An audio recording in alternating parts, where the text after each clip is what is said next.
No sé si sentís lo mismo que siento yo, tanto el domingo pasado como este. Tengo una pregunta: ¿qué vamos a hacer? Porque no hay duda que el mundo ha cambiado. El ver la congregación chiquita, muchos en casa, todos con mascarillas, la pregunta es evidente: ¿y ahora qué? Nueva normalidad. ¿Qué es eso? Bueno, es una normalidad que no es normal. Y frente a todo esto, durante prácticamente, 3 meses casi, hemos estado cerrados en nuestras casas. ¿Qué hicisteis durante ese tiempo? Muchas cosas. Arreglamos un desconchado de la pared, corregimos una puerta del armario que no abría bien, charlamos con la esposa mucho más tiempo, nos volvieron locos los niños, etcétera, etcétera, etcétera, etcétera. Y cada uno tenía una propuesta. Cuando esto termine, yo haré. Tiempo de confinamiento, tiempo de expansión limitada, un tiempo semejante al tiempo de Ageo. Quiero llamar vuestra atención a ese libro. Voy a tomar ese libro de Ageo. Hay 4 mensajes en el libro de Ageo. Voy a tomar cada domingo que me corresponde el ministerio un mensaje de ese libro, porque es el libro de la solución de Dios para después del confinamiento. Recordad que el pueblo de Israel estuvo durante 70 años trasladado a Babilonia, preso, esclavizado, sin poder hacer nada, y de pronto Dios interviene y libera a ese pueblo y lo trae a su lugar. ¿Para que hagan qué cosa? La obra de Dios. Y este es el secreto del libro de Ageo. Capítulo 1, Ageo capítulo 1, leemos los 15 versículos de ese capítulo. En el año segundo del rey Darío, en el mes sexto, en el primer día del mes, vino palabra de Jehová por medio del profeta Ageo a Zorobabel, hijo de Sealtiel, gobernador de Judá, y a Josué, hijo de Josadac, sumo sacerdote, diciendo: así dice Jehová de los ejércitos, este pueblo dice, no ha llegado aún el tiempo de que la casa de Jehová sea reedificada.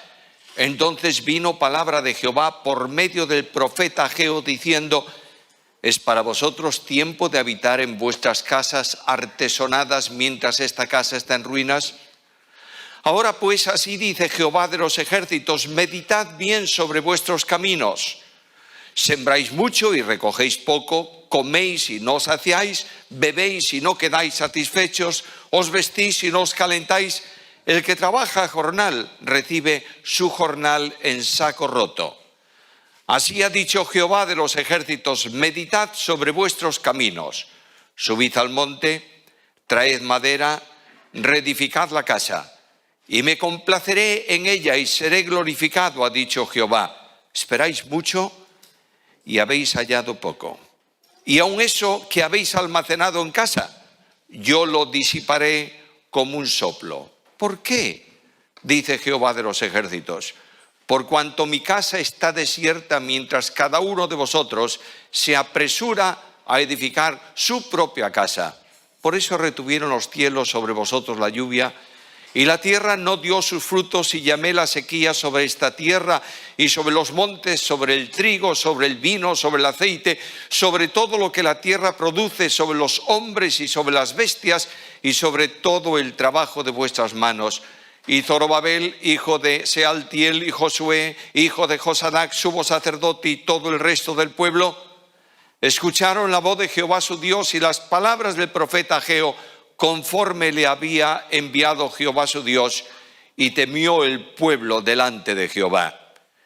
Entonces Ageo, enviado de Jehová, habló por mandato de Jehová al pueblo, diciendo: yo estoy con vosotros, dice Jehová.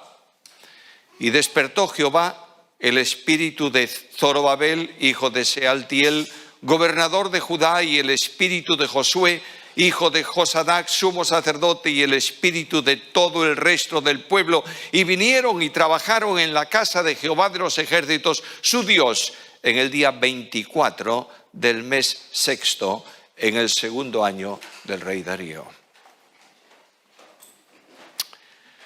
A lo largo de mucho tiempo, de estos tiempos, he recibido cientos de mensajes. Utilicé el tiempo al principio cuando la primera o segunda semana de confinamiento yo decía, a ver, Samuel, ¿qué vas a hacer? Bueno, aparte de las grabaciones y de esto y de aquello y lo demás allá y de esta lectura y voy a estudiar este tema que no estudio. Me saturaron los mensajes. Llegué a un momento en que venía, apagaba, no quería saber más, porque cada persona que mandaba un mensaje mandaba su propuesta personal. Tenemos que hacer esto y aquello y lo otro y lo demás allá. Me pregunto si ese es el camino. No hay duda que Dios paró el mundo para hablar a los creyentes. No está diciendo Dios, mira, voy a cerraros en casa porque os habéis portado mal. No, no queréis oírme, ahora me vais a escuchar. Y este es el gran secreto también de este libro de Ageo. 3 cosas hay ahí. Primeramente, la situación. En segundo lugar, la demanda. En tercer lugar, la determinación. Primeramente, la situación. El momento histórico, yo no estoy hablando a personas que no conocéis la Biblia, conocéis toda la historia de Israel y sabéis muy bien que la cautividad se produce a consecuencia de algo que el pueblo hizo. Jeremías lo expresa en el capítulo 2 y en el versículo 13. Este pueblo me ha dejado a mí fuente de agua viva y se ha cavado cisternas rotas que no contienen agua. De manera que el pueblo se había apartado de Dios. El pueblo se había alejado de Dios. Dios era simplemente un nombre para muchos del pueblo. Su casa había sido cerrada en más de una ocasión, abandonado los sacrificios, el sacerdocio se había esparcido por el resto de la tierra y el pecado se había manifestado de forma clara en medio de la nación de Israel. Y Dios tomó a aquel pueblo y lo llevó en cautiverio. Es más, su templo, su casa, fue quemada, sus murallas destruidas, la ciudad abandonada, una verdadera calamidad, diría yo, utilizando un léxico muy corriente. ¿Por qué el templo? ¿Sabéis lo que ocurrió cuando el templo fue quemado y destruido? El rey Salomón en la dedicatoria del templo dijo, Señor, si alguno está por ahí y ora hacia tu santo templo, tú perdonarás y oirás las oraciones. ¿Dónde está el templo? Ya no está. De manera que aquella cuestión de fiarse de asuntos externos le fue cortada también al pueblo de Israel. No fue un castigo, en el sentido de que Dios se complace cuando un hijo suyo anda mal, le da una paliza. Es verdad que Dios actúa en tarea regenerativa, en disciplina, en traer al hombre al camino. Es verdad. ¿Y nos gusta la disciplina? No. Pero nunca es castigo. Dios no quiere castigar a su pueblo. Dios hace esto para que se den cuenta sus hijos que necesitan oír su voz. No lo iban a oír en su ambiente, los llevó a un lugar para que escuchen la voz de Dios. Ahora, el camino de Dios es sorprendente. Es verdad que hace un alto en el camino, los confina en un lugar distinto. Quiero traer esto al tiempo actual. Lo hizo Dios, lo hace Dios todavía en muchos lugares, pero Dios actúa. Y de pronto el decreto del rey Ciro, Esdras capítulo 1, en donde el rey permite volver a algunos de ese pueblo, los que quieran, nuevamente a Jerusalén, y además les da una orden, establece un decreto para que el templo sea reconstruido. Aquellos vienen contentos, 50.000 aproximadamente, el pueblo era mucho mayor. Yo soñaba cuando pensaba en esto, en este tema, soñaba con la iglesia. ¡Wow! ¿Dónde están todos aquellos bancos llenos de hace domingos? Palco lleno y gente a veces incluso... Somos pocos. Bueno, Dios ha traído un grupo a su presencia con un propósito, lo mismo que para aquel. Que se dediquen, que trabajen ¿en qué? En la reconstrucción de su templo. En el Nuevo Testamento, el templo de Dios, ¿qué es? La iglesia de Cristo. Cada uno de nosotros estamos siendo llamados por Dios a un retorno, no al culto, que es bueno. Estamos siendo llamados a un retorno a trabajar en la casa de Dios para reedificarla en tiempos de necesidad. Y la acción de los retornados es muy interesante. Si leéis Esdras, podéis hacerlo esta tarde en casa si no tenéis otra cosa que hacer, y será bueno que lo hagáis. Esdras, el libro de Esdras presenta primeramente a aquellos retornados, vienen y se asientan en el territorio. Ya estamos en casa, qué bueno, qué fantástico. En segundo lugar, reparan el altar para comenzar a ofrecer ¿qué? Sacrificios, e inician ¿qué cosa? La reconstrucción del templo. Para esto tienen que traer madera. Es verdad que el templo se construye con piedras, es verdad. Pero la madera era vital para la estructura de aquellas edificaciones y para las puertas del templo. De modo que este pueblo hizo un acopio de madera para la reconstrucción del templo, y de pronto los enemigos vienen y amenazan a los judíos que están en aquella obra, y los judíos sienten cierto temor y abandonan la reconstrucción del templo y se dedican a sus cosas. El pueblo se acomodó a la nueva circunstancia, se acomodó a la nueva situación, y la reacción del pueblo es muy sencilla: no es todavía tiempo para la casa de Dios, pero es tiempo para tus cosas y para las mías. Y de pronto Dios envía un profeta. Yo siempre pensé que el Dios de la Biblia hace cosas muy extrañas. Yo mandaría a un hombre de mayor entereza, de mayor firmeza que Zorobabel. No, necesita este pueblo, lo que necesita es alguien que le diga: hay que ir por aquí, y venga y vamos. No manda un profeta, porque lo que Dios sigue insistiendo es que el pueblo suyo escuche ¿qué cosa? Su voz. Y manda el profeta con 4 mensajes que veremos si el Señor lo permite. El primero: señores, paren sus cosas y comencemos a reconstruir el templo.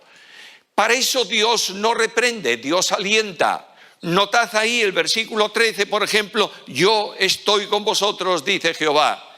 Les dice: estáis padeciendo miseria, pero cuando os volváis a mí incondicionalmente, yo voy a actuar y os voy a bendecir. Dios quiere que tú y yo esta mañana oigamos su voz. Dios quiere tratar con el corazón. El Dios de la Biblia dialoga con la intimidad del hombre. Están oprimidos, están desorientados, y Dios los ha dejado sin opciones ninguna. ¿Sabes para qué? Para que atiendan su voz. Dios acorrala, permitidme utilizar esa palabra, acorrala a su pueblo con pruebas para que el pueblo calle de una vez por todas y escuche la voz de Dios. Nunca sabemos, hermanos queridos, la necesidad que tenemos de Dios hasta que Dios sea todo cuanto tenemos. ¿Entendéis esto? Permítelo repetirlo de nuevo. Nunca sabemos la necesidad que tenemos de Dios hasta que Dios sea todo lo que tenemos. Y esta es la gran necesidad. La necesidad que como pueblo de Dios tenemos es escuchar a Dios y volvernos a Dios sin condiciones. Situación. Demanda. Dios habla. Versículo primero. ¿A quién habla Dios? Bueno, es un pueblo rebelde, un pueblo extraño, un pueblo raro. Escucha. Versículo 1. Vino palabra de Jehová por medio de Ageo a Zorobabel y a Josué, los líderes. Dios está llamando al liderazgo de esa nación. Primero, porque va a llamar también al pueblo. No hay peor desgracia en una iglesia o en un pueblo que la iglesia vaya por un camino y el liderazgo por otra. Dios está llamando a todos y está diciendo: basta ya de propósitos, de proyectos, de acciones. Escuchadme todos. Yo soy el Dios de la Biblia, el Dios de la gloria, el Dios de la omnipotencia, el Dios que la iglesia necesita, y llama a todos. Quiero deciros honestamente que cuando estudiaba este tema tuve que hacer un alto y agachar mi cabeza.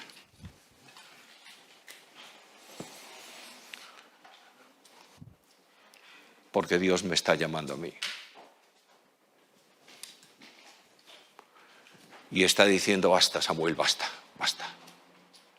Basta de ideas y de proyectos. Escúchame, atiéndeme, soy yo, no eres tú. Llama a los líderes y llama a todo el pueblo. Qué emocionante es esto. Todo el pueblo escucha por primera vez, ¿qué? La voz de Dios. Ahora este pueblo está escuchando a Ageo. Oh, este profeta es un profeta raro. Mira lo que está pidiendo cuando todos tenemos cosas y proyectos y propósitos y queremos hacer partícipe al pueblo de esto y de aquello y del otro. Fíjate lo que dice, versículo 2. Así dice Jehová, vosotros decís, no es tiempo de que la casa de Dios sea reedificada. Eso es lo que decís, ¿quién? Vosotros. Pero no es el mensaje que yo tengo para vosotros. Son disculpas. Y Dios llama a la reflexión en 2 ocasiones. Versículo 4, ¿es para vosotros tiempo para habitar en vuestras casas? Casas artesonadas, mientras mi casa está en ruina. Meditad, versículo 5, meditad sobre vuestros caminos. Un alto. Y comenzar a pensar por qué causa la obra de Dios no crece. ¿Por qué motivo estamos siempre pendientes y mendigando y diciendo qué vamos a hacer con esto, con aquello? Dios dice, la solución no está en vosotros, la solución la tengo yo. Y las consecuencias son muy impresionantes. Versículo 6, sembráis mucho, recogéis poco, coméis y no os saciáis, bebéis no quedáis satisfechos, os vestís y no os calentáis, y el que trabaja a jornal recibe su jornal en bolsillo descosido. ¿Sabes lo que ocurre cuando tú metes? Bueno, hoy no usamos muchas monedas y el proyecto del gubernamental de España y de Europa, ¿sabéis cuál es, no? Que el dinero termine y todo el mundo use tarjeta. Luego el que no está documentado y no tiene tarjeta, muérase de hambre. Ahí tienes el problema y el proyecto del mundo. Pero metes las monedas en el bolsillo, clac, clac, clac, clac, clac. No hace mucho tiempo yo me puse una cazadora que tenía de verano, dije, ¡ay, cuánto tiempo! Y digo, ¿pero qué tengo aquí? Y metí la mano en el bolsillo, no tengo nada en el bolsillo. Pero aquí hay algo.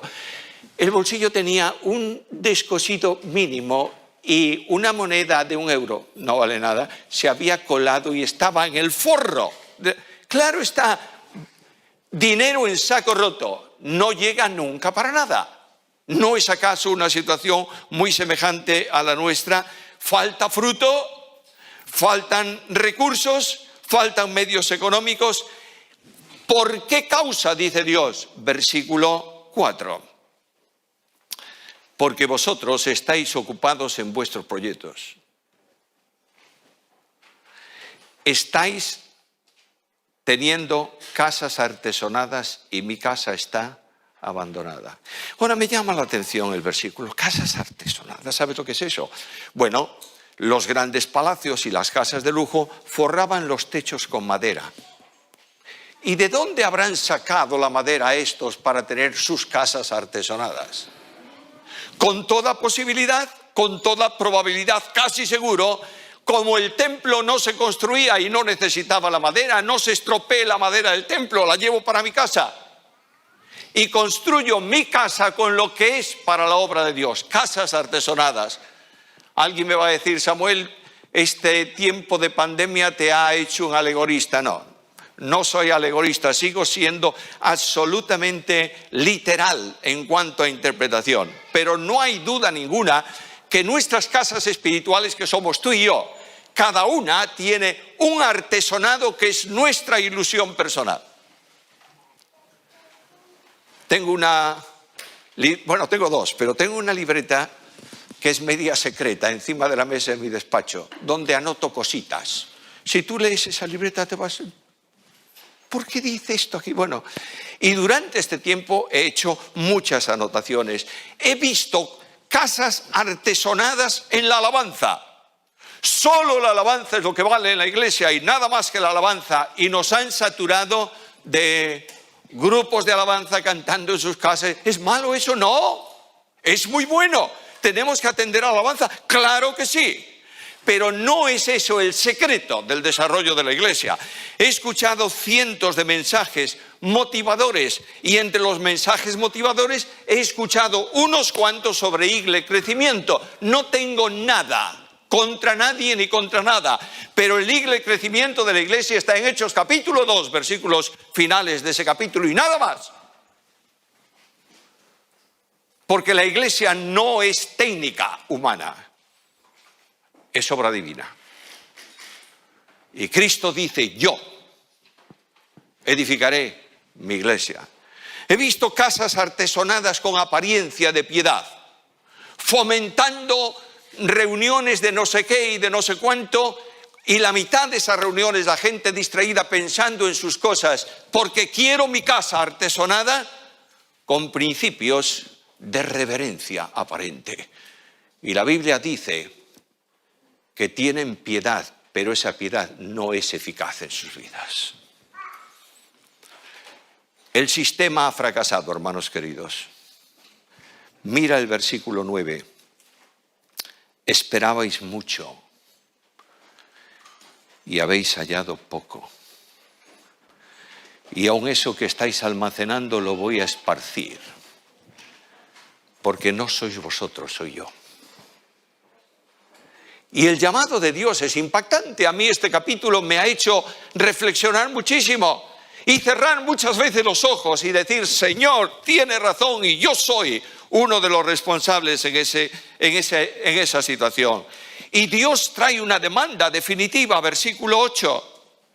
Subid al monte y traed madera y reedificad la casa. Y me complaceré en ella y seré glorificado. Subir al monte, ¿sabes lo que significa? Deja tu casa artesonada, deja tu proyecto, déjalo. Y sube al monte, pero Señor, subir al monte, es que hay que subir al monte. ¿Has subido al monte últimamente, algún monte? Sí, bueno, yo sé que Sole y Juan Marcos suben muchas veces al monte.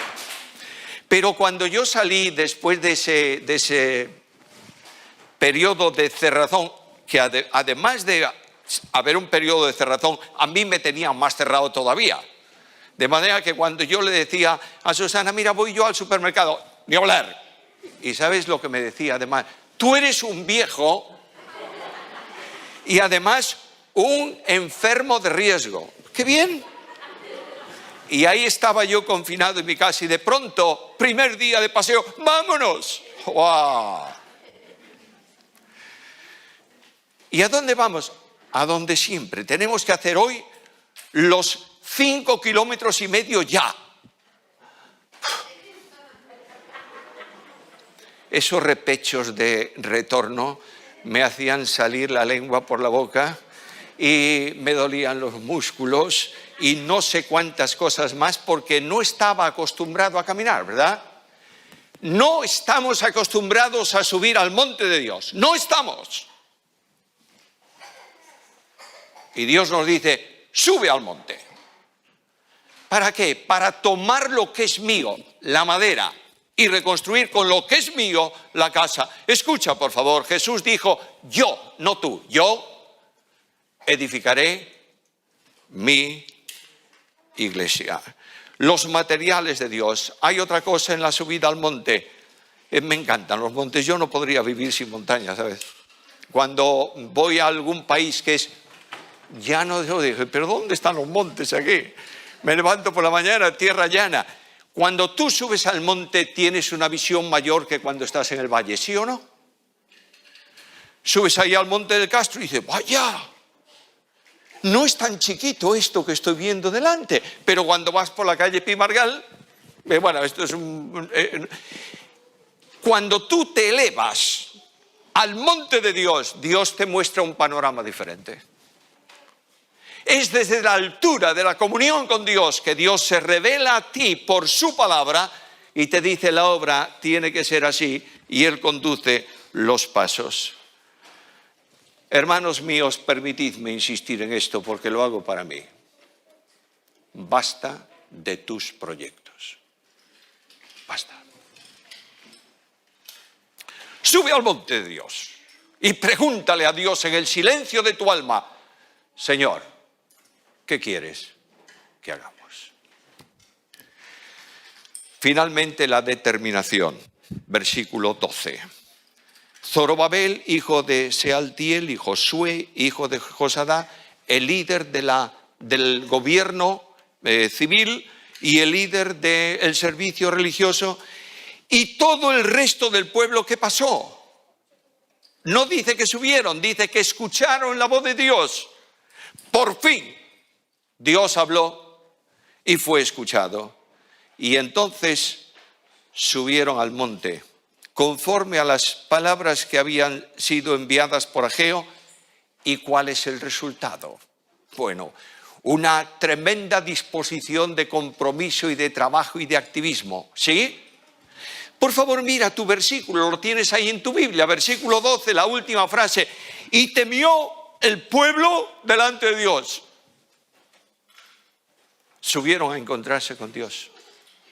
Subieron al monte. Y Dios se manifestó como lo que Él es. Yo necesito ver al Dios de la Biblia, no al Dios teológico.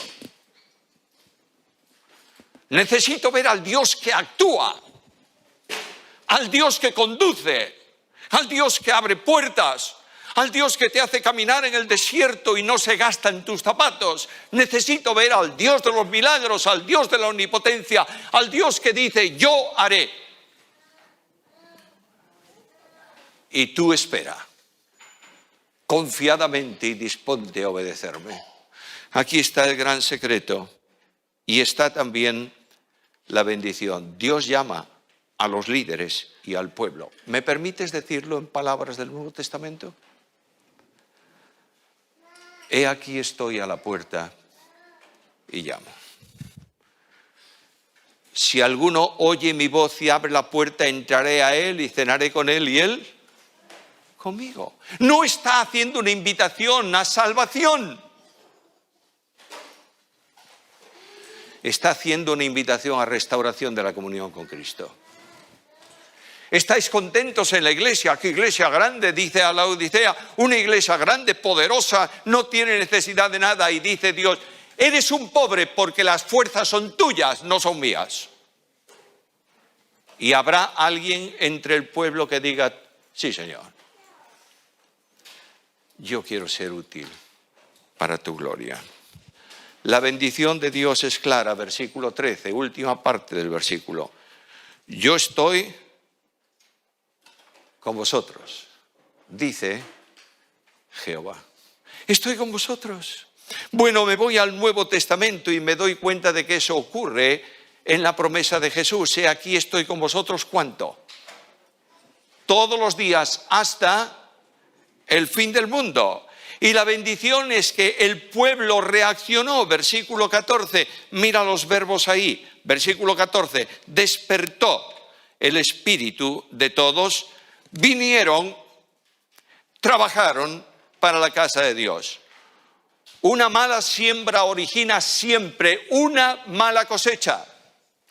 Y Dios está deseando bendecir, no tu obra y la mía, su obra. Dios no bendice tu palabra, bendice la suya. Dios no bendice un mensaje que yo pueda dar con la mayor elocuencia, erudición y técnica. Eso es mi mensaje. Utilizo la Biblia para sostener mi idea, cuando lo que Dios quiere es que mi idea surja de lo que dice la Biblia. Y Dios está llamando al pueblo de Dios hoy a una nueva etapa. Hermanos queridos, llevo orando mucho tiempo por la Iglesia Unida. Y estoy plenamente convencido que necesitamos un retorno a Dios sin condiciones para ser no la iglesia más grande, Él lo hace, ni la iglesia más importante, es cosa suya, para ser una iglesia victoriosa en Cristo Jesús, en donde Él esté con su pueblo. El secreto de la victoria, escúchalo y termino. ¿Qué pues diremos? Si Dios es por nosotros, ¿quién contra nosotros? El que no escatimó a su propio Hijo, sino que lo entregó por todos nosotros, ¿cómo no nos dará con Él todas las cosas? Romanos 8, 31 y 32. Oro y lloro por una iglesia victoriosa. Y Dios me dice, deja lo tuyo. Ya. Y toma lo mío. Reconstruye mi casa, no la tuya. Y yo seré glorificado. Entre las muchas cosas que leí estos días, porque siempre tienes tiempecito para... Porque, oye, no sé si os pasa a vosotros, noticias de televisión, exactamente las mismas al mediodía que a la noche que al otro día. Ya las oí.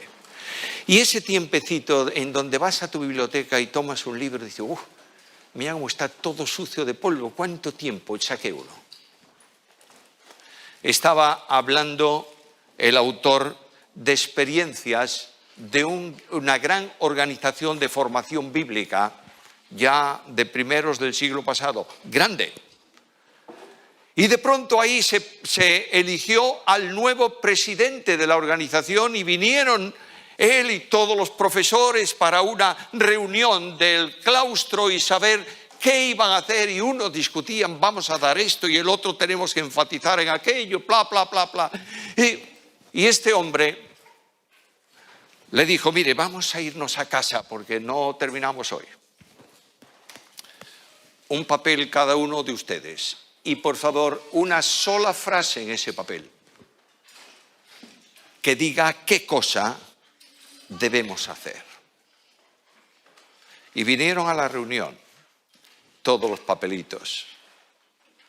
Y el secretario tomó los papeles.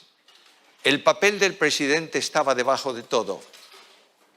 Y comenzó a leer, bueno, esto, intensificar la oración, estudiar la Biblia, idiomas bíblicos, contextualización. Cada uno tenía su propósito y su proyecto, y no es malo tener proyectos. Y de pronto, la hoja del presidente, ¿sabéis que había puesto en el centro del papel? Dios. Y todos se quedaron, ¿cómo Dios? Lo que esta institución necesita es a Dios y el control de Dios para gloria de su nombre. Hermanos, yo quiero pediros esta mañana una reflexión personal. Y quiero preguntar, ¿cuántos de vosotros estáis dispuestos hoy a decir al Señor, solo tú, Señor, nada más que tú? Y venir a su presencia con un corazón quebrantado y decir, declino mis intereses, cuelgo en una percha mis glorias, mis propósitos quedan sujetos a los tuyos. Déjame, Señor, oír tu voz y ver tu gloria en medio de tu pueblo. Padre querido, gracias por tu ayuda, gracias por tu palabra. Vuélvenos a ti, Señor. Que cada uno de nosotros salgamos esta mañana de este lugar diciendo tú y solo tú y nada más que tú. Y veremos tu gloria. Bendice a los que lloran, a los que en toda España están hoy con la angustia de alguno de sus deudos que han partido por este problema de la enfermedad, por muchos que tienen a gente en las unidades de cuidados intensivos y no saben qué va a hacer. Oh Dios de gracia, toca los corazones para que nuestra nación escuche tu voz. Danos tu gracia esta mañana, Señor, y bendícenos por amor de Jesús. Amén.